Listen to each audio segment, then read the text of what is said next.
স্বাগত জানাচ্ছি আজকের ক্লাসে। আজকে আমরা ক্লাস 8-এর অ্যাসার্টিভ থেকে ইন্ট্রোগেটিভের দ্বিতীয় পার্ট নিয়ে আলোচনা করব। দ্বিতীয় এই এপিসোডে অর্থাৎ সেকেন্ড এপিসোডে আমরা নতুন কিছু নিয়ম শেখার চেষ্টা করব। তো চলো শুরু করা যাক। গত ক্লাসে আমরা দেখেছিলাম প্রাথমিক যে 3টি নিয়ম আছে সেই 3টি নিয়ম ব্যবহার কীভাবে উদাহরণ সহ পড়েছিলাম। তো আজকে আমরা সেই 3টি নিয়মের একটু ব্যতিক্রমী ধরনের কিছু নিয়ম শিখব। যদি সাহায্যকারী ভার্ব কোনো বাক্যে থাকে সেই ক্ষেত্রে আমি সাহায্যকারী ভার্বটি প্রথমে বসাতে পারি, কিন্তু যদি কোনো বাক্যে সাহায্যকারী ভার্ব না থাকে সেই ক্ষেত্রে আমার শুরুতে কি বসাবো। তো চলো শুরু করা যাক। আজকের এই অধ্যায়টিতে আমরা জেনে নিব কোনো বাক্যের সাহায্যকারী ভার্ব না থাকলে কিভাবে সেই বাক্যগুলোকে ইন্ট্রোগেটিভ করা যায়। প্রথমে আমি কিছু উদাহরণ লিখছি, উদাহরণগুলো লক্ষ্য করো।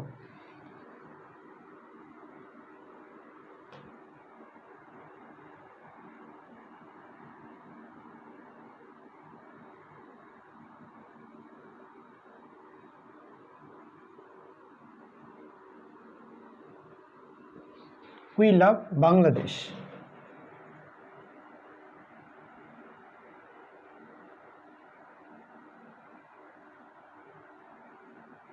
They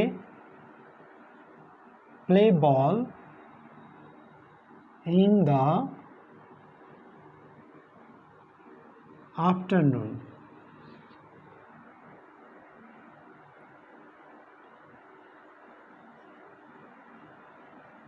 Children like sweets.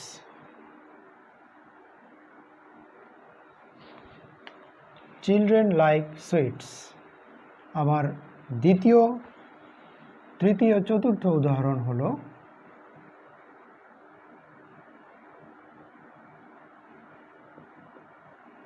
boys play cricket.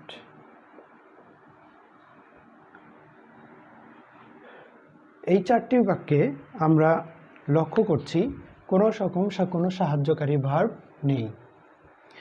তো এই ধরনের বাক্যে যেই বাক্যগুলোতে সাহায্যকারী ভার্ব থাকবে না সেই ক্ষেত্রে আমরা শুরুতে কিভাবে সাহায্যকারী বসাবো। হ্যাঁ, এইখানে আমাকে খেয়াল রাখতে হবে মূল ভার্বগুলোর দিকে। যদি কোনো বাক্যে সাহায্যকারী ভার্ব না থাকে তাহলে আমি যদি দেখি এই বাক্যের সাহায্যকারী ভার্ববিহীন এই বাক্যগুলোতে বাক্যের মূল ভার্বটি প্রেজেন্ট টেন্সে আছে, ঠিক we love Bangladesh, we love এই ভার্বটি প্রেজেন্ট ফর্মে রয়েছে। এরপর they play ball in the afternoon, play ভার্বটি প্রেজেন্ট ফর্মে রয়েছে। চিলড্রেন লাইক সুইটস, এই ভার্বটি লাইক ভার্বটি প্রেজেন্ট ফর্মে রয়েছে। বয়েজ প্লে ক্রিকেট, এই ভার্বটিও প্রেজেন্ট ফর্মে রয়েছে। যদি এরকম কোনো ভার্ব প্রেজেন্ট ফর্মে থাকে তাহলে আমরা শুরুতেই ডোন্ট লিখব, শুরুতেই আমরা ডোন্ট লিখব, ডোন্ট অথবা ডু নিব। আমরা জানি এই বাক্যটি হাবোধক, তাহলে ডুর সঙ্গে এনটি যুক্ত হবে। এরপর subject we, don't we love Bangladesh.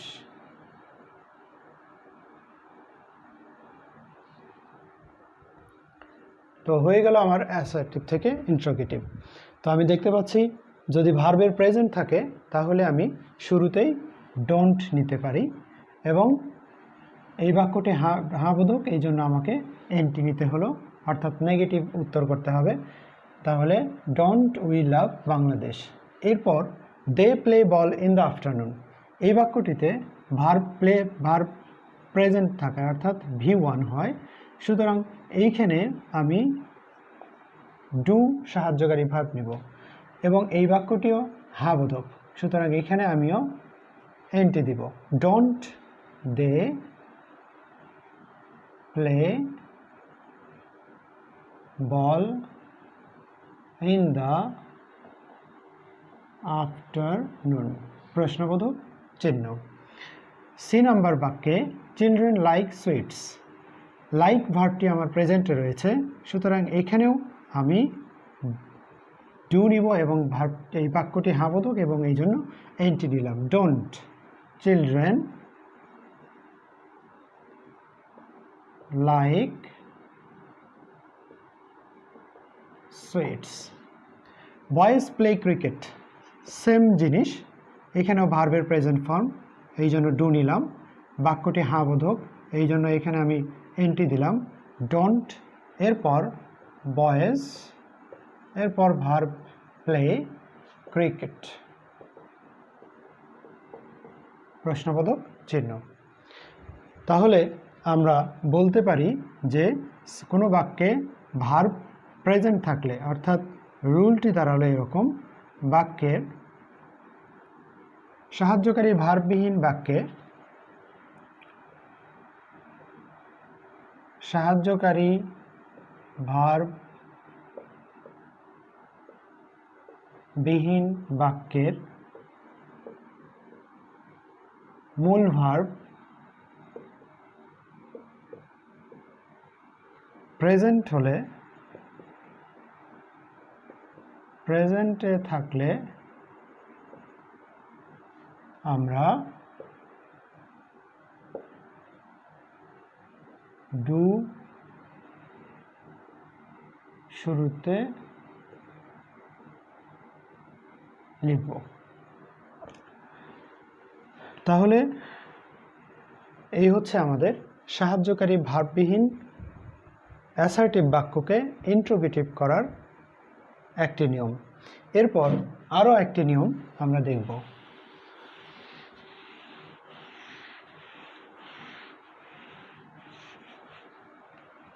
নিয়মটি শেখার আগে আমরা কয়েকটি বাক্য বা উদাহরণ দেখে নিতে চাই। উদাহরণ থেকেই আমরা নিয়মটি বের করতে চাই। শি কুকস রাইস, এরপর হি গোজ টু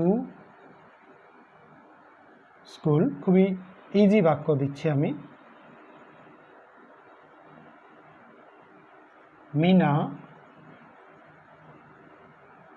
ওয়ার্কস হার্ড, এরপর mother loves me very much.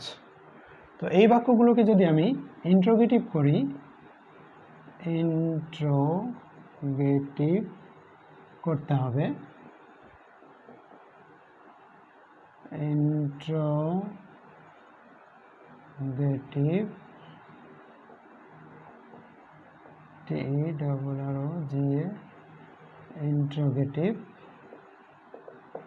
Interrogative করতে চাই, তাহলে আমাকে দেখতে হবে মূল ভার্ব কী অবস্থায় আছে। আমি প্রত্যেকটি বাক্যের মূল ভার্ব এখানে খেয়াল করলে দেখতে পাবো যে প্রত্যেকটি বাক্যের মূল ভার্বের সঙ্গে এস রয়েছে। এরকম যদি মূল ভার্বের সঙ্গে এস অথবা ইএস যুক্ত থাকে, আমি আবারও বলছি, মূল ভার্বের সাথে যদি এস অথবা ইএস যুক্ত থাকে, সেই ক্ষেত্রে আমি ইন্ট্রোগেটিভ করার জন্য শুরুতেই ডাজ নিব। ডাজ, শুরুতেই আমি ডাজ নিব। এরপর আমি দেখব এই বাক্যটি আমার হাবোধক নাকি না বোধক। আমি দেখতে পাচ্ছি এই বাক্যটি হাবোধক, সুতরাং আমাকে এনটি নিতে হবে। ডাজের সঙ্গে এনটি দিলে ডাজন্ট। এরপর আমার সাবজেক্ট হচ্ছে শি, ডাজন্ট শি। এরপর আমি যেটা করব, এই যে এস বা ইয়েস এটা বাদ দিয়ে ভার্বের বেস ফর্মটি লিখব। Cook, doesn't she cook rice, প্রশ্নবোধক চিহ্ন। এরপর দ্বিতীয় বাক্যে আমি সেম জিনিস দেখতে পাচ্ছি, হি গোজ টু স্কুল। এখানে আমার ইএস রয়েছে মূল ভার্বের সাথে, সুতরাং আমি এখানে ইন্ট্রোগেটিভ করার সময় সাহায্যকারী ভার্ব হিসেবে শুরুতেই ডাজ লিখে নিলাম। এরপর এই বাক্যটি আমার হা বোধক বাক্য, এই জন্য এনটি, ডাজেন্ট। এরপরে সাবজেক্ট হি, ভার্বের base form go, S by S বাদ দিতে হবে, এই জন্য গো হলো doesn't he go to school, প্রশ্নবোধক চিহ্ন। মিনা ওয়ার্কস হার্ড, এই বাক্যে ভার্বের সাথে এস রয়েছে, সুতরাং এই বাক্যটিতেও আমি ডাজ শুরুতে নিব, ডাজ, এবং এই বাক্যটি হা বোধক, তাহলে ডাজেন্ট। এরপর subject Meena, doesn't Meena work, S আমাকে বাদ দিতে হবে, ডাজেন্ট মিনা ওয়ার্ক হার্ড, প্রশ্নবোধক চিহ্ন। Mother loves me very much, এখানে আমার ভার্বের সঙ্গে এস রয়েছে, সুতরাং আমি এখানে ইন্ট্রোগেটিভ করার জন্য শুরুতেই ডাজ নিব, এনটি দিব, ডাজেন্ট, কারণ এই বাক্যটি হা বোধক, doesn't mother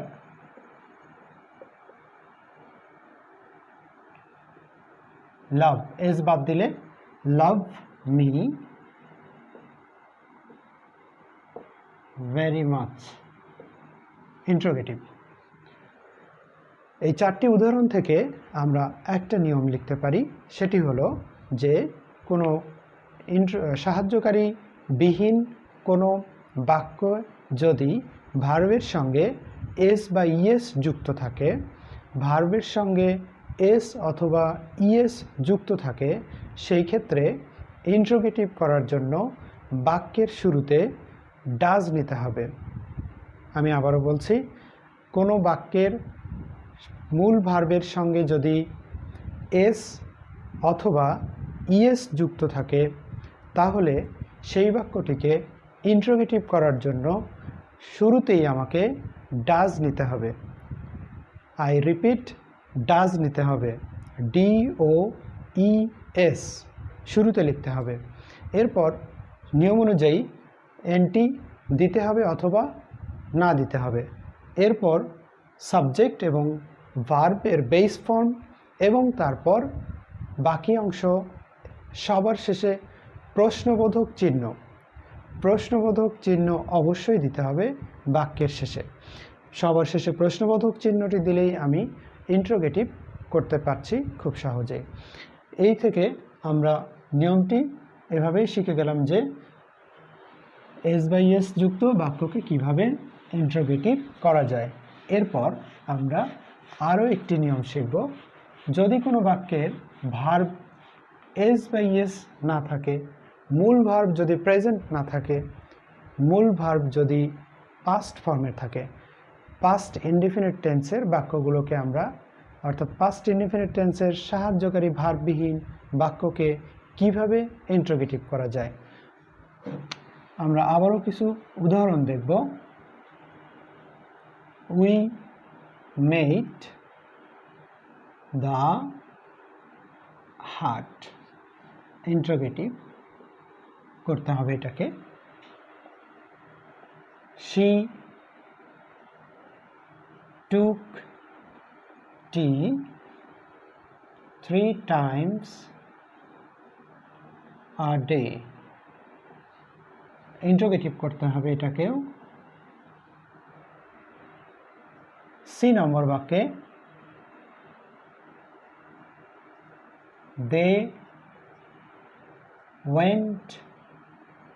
they went out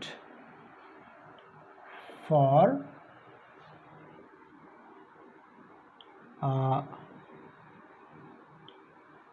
journey, interrogative করতে হবে।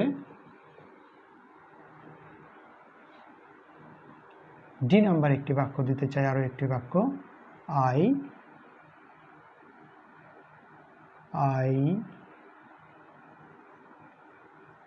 wrote the letter, I wrote the letter। এরপর আমরা দেখব এগুলোকে কিভাবে ইন্ট্রোগেটিভ করা যায়। তো আমি দেখতে পাচ্ছি মূল ভার্বের পাস্ট ফর্ম রয়েছে, বি নাম্বার বাক্যেও মূল ভার্বের পাস্ট ফর্ম রয়েছে, সি নাম্বার উদাহরণে মূল ভার্বের পাস্ট ফর্ম রয়েছে এবং last of all D number বাক্যেও মূল ভার্বের পাস্ট ফর্ম রয়েছে, অর্থাৎ V2 রয়েছে। সবগুলো বাক্যেই আমি দেখতে পাচ্ছি মূল ভার্বের V2 রয়েছে, অর্থাৎ ভার্ব পাস্ট ফর্মে আছে। আমরা এটাকে সিম্পল পাস্ট টেন্স বলতে পারি। তো যদি সিম্পল পাস্ট টেন্সে থাকে তাহলে আমার শুরুতে আমি সাহায্যকারী ভার্ব হিসেবে নিব ডিড। শুরুতে সাহায্যকারী ভার্ব হিসেবে নিব ডিড। এরপর আমি দেখব এই বাক্যের মধ্যে নেগেটিভ ফর্ম আছে কিনা। নেই, এই জন্য আমাকে এনটি দিতে হলো। তাহলে ডিডেন্ট, আমার শব্দটি দাঁড়ালো ডিডেন্ট। এরপর সাবজেক্ট হচ্ছে উই, ডিডেন্ট উই। এরপর মূল ভার্বের বেস ফর্ম লিখতে হবে। আমি আবারও বলছি, মূল ভার্বের বেস ফর্ম লিখতে হবে। মেড এর বেস ফর্ম হলো make. Didn't we make the heart, interrogative হয়ে গেল। এরপর মূল ভার্বের পাস্ট ফর্ম থাকায় আমি এখানে বাক্যটিতে ডিড সাহায্যকারী ভার্ব নিলাম। এরপর এই বাক্যে কোনো নাবোধক শব্দ নেই, এই জন্য আমাকে এনটি দিতে হবে, didn't. She subject, subject she. এরপর টুক ভার্বের বেস ফর্ম হচ্ছে টেক। বেস ফর্ম বা প্রেজেন্ট ফর্ম হলো take. Didn't she take tea 3 times a day? Note of interrogation. C number বাক্যে আমরা দেখতে পাচ্ছি মূল ভার্বের পাস্ট ফর্ম রয়েছে, সুতরাং এই ক্ষেত্রেও আমরা ডিডেন্ট নিব। ডিডেন্ট দে, মূল ভার্বের বেস ফর্ম হলো ওয়েন্ট এর বেস ফর্ম হলো go. Didn't they go out for a journey, প্রশ্নবোধক চিহ্ন। এবং লাস্ট অফ অল রোড হচ্ছে ভার্বের first form. Write, wrote, written. তাহলে রোড যদি ভার্বের ফার্স্ট ফর্ম হয়, ইন্টারোগেটিভ করার জন্য আমাকে ডিড শুরুতে নিতে হবে। ডিড নেওয়ার পর আমাকে দেখতে হবে ভার্বের মধ্যে, সেন্টেন্সের মধ্যে নেগেটিভ শব্দ আছে কিনা। নেগেটিভ শব্দ না থাকার কারণে আমি এখানে এনটি নিলাম, ডিডেন্ট। এরপর সাবজেক্ট আই, ডিডেন্ট আই।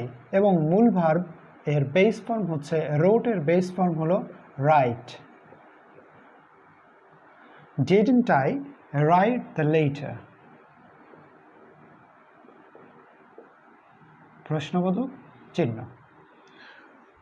সুতরাং আমরা দেখতে পাচ্ছি এইখানে মূল ভার্বের পাস্ট ফর্ম থাকলে, আমার মূল ভার্বের যদি পাস্ট ইনডিফিনিট টেন্স থাকে বা পাস্ট ফর্মের থাকে, সেই ক্ষেত্রে ইন্টারোগেটিভ করার জন্য আমাকে বাক্যের শুরুতে ডিড নিতে হবে। আই রিপিট, বাক্যের শুরুতে ডিড নিতে হবে, ডিড। এরপর বাক্যটি হাবোধক হলে ডিডের সঙ্গে এনটি দিতে হয়, তাহলে শব্দটি দাঁড়াবে ডিডেন্ট। ডিডেন্ট, এরপর সাবজেক্ট, এরপর মূল ভার্বের বেস ফর্ম। এরপর আমাকে মূল ভার্বের বেস ফর্ম লিখতে হবে। মূল ভার্বের বেস ফর্মের পর অতিরিক্ত অংশ দিয়ে সবার শেষে বাক্যটিতে প্রশ্নবোধক চিহ্ন দিতে হবে। আর এভাবেই আমরা এই অ্যাসার্টিভ একটি বাক্যকে ইন্টারোগেটিভ করতে পারি। চলো যাই, আরও কিছু উদাহরণ দেখে নিই আমরা।